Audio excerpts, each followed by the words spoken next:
But I think corn and some of these other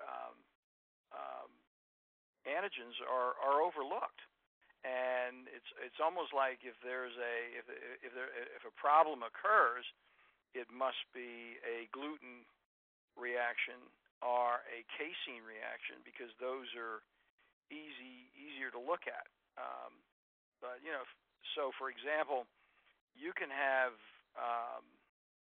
glutens can be found there. In fact, there is a gluten. There is a corn gluten. I think you just said it.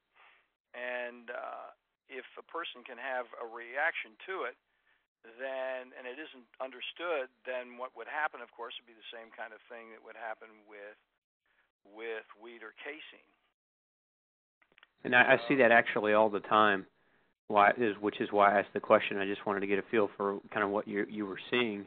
Yeah. My thought has simply been, I've read the literature on corn gluten, what there is, and kind of the trend that I have seen is you've got some research that says corn gluten induces an inflammatory reaction.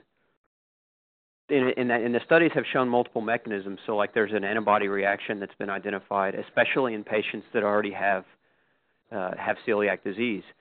So they find that even though corn gluten is supposed to be safe, these patients with celiac disease still have a higher tendency to have a reaction to corn, regardless that it's a different type of gluten.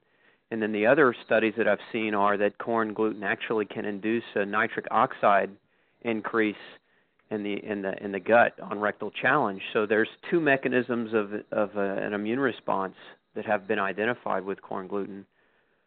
And then when we just look at it from a common sense perspective, most of these gluten-free foods, and this is infinitely frustrating for me, and I'm sure you probably feel the same way, when a patient learns about gluten intolerance, one of the first things they want to do is run to the store and buy gluten-free bread, gluten-free pasta, gluten-free cereal, all of it primarily derived from corn, most of it not organic in nature, so you're getting genetically modified corn products with corn gluten in these patients, and they don't get better.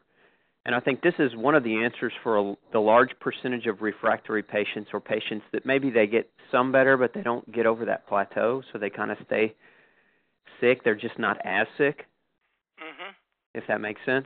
Absolutely. I totally agree with you. In fact, I think the thing that the science behind that is using that ELISA-ACT test. I mean, I was using it as the only test for a long period of time, but it was so expensive, I just had trouble selling the test because people couldn't afford it.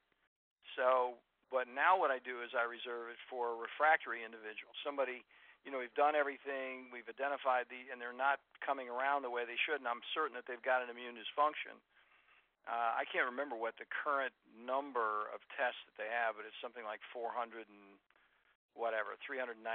or 400.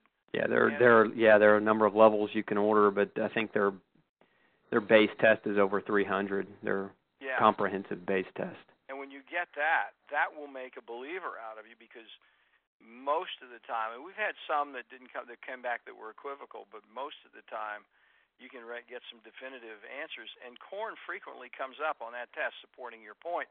If they've done everything else and they're not getting well, and you come in and say, well, it's a corn. It's a lectin in corn. It's a corn lectin that can cause the problem, and because it does. And there are lists of lectins. If you go, there's one website that's got all of the different. It's called the Lectin Report, and it gets into what lectins are, and I think it's from what they're saying in this, it's the corn lectin that's the problem. And even lectins, we see this happen. Lectins from kidney beans are another one. You see it's really surprising how often the kidney beans come up as a significant problem. That's a good point. I had a conversation a few weeks ago with a guy who was talking about wheat germ agglutinin, which is a lectin, I'm curious as to how much of the problem is actually the gluten protein or subfamily of proteins, or lectins, or a combination of the two. Yeah, good question. I mean, the nice thing about this is, Peter, we're never going to get bored with this because the science isn't in yet. Right. And what's really interesting about it, it just keeps changing all the time, and new information comes up. And of course, what that does for us as professionals, it just gives us better, more precise, targeted intervention strategies. We can really get very precise about it if we think about it comprehensively, which is this conversation that you and I are having, is saying, hey guys, let's not get lulled into a false sense of it's only gluten and casein. We really need to look more at the larger picture and consider other possible causes in these refractory cases. And honestly, a lot of them are indeed refractory. We see a lot turn around very well, but then if they don't turn around, then we have to think of what else is going on and dig a little deeper. Absolutely. I think that's where people fail. Yeah. Because they run out of ideas, or they just they don't know what to do next.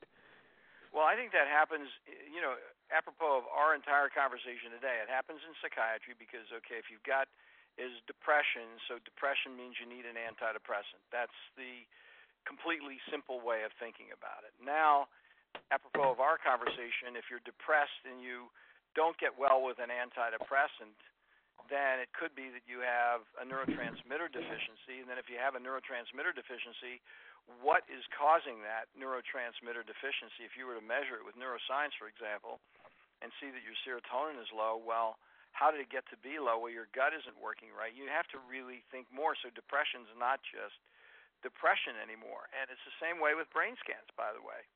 We see even knowledgeable people who use brain scans all the time get into a cookie-cutter mentality with brain scans.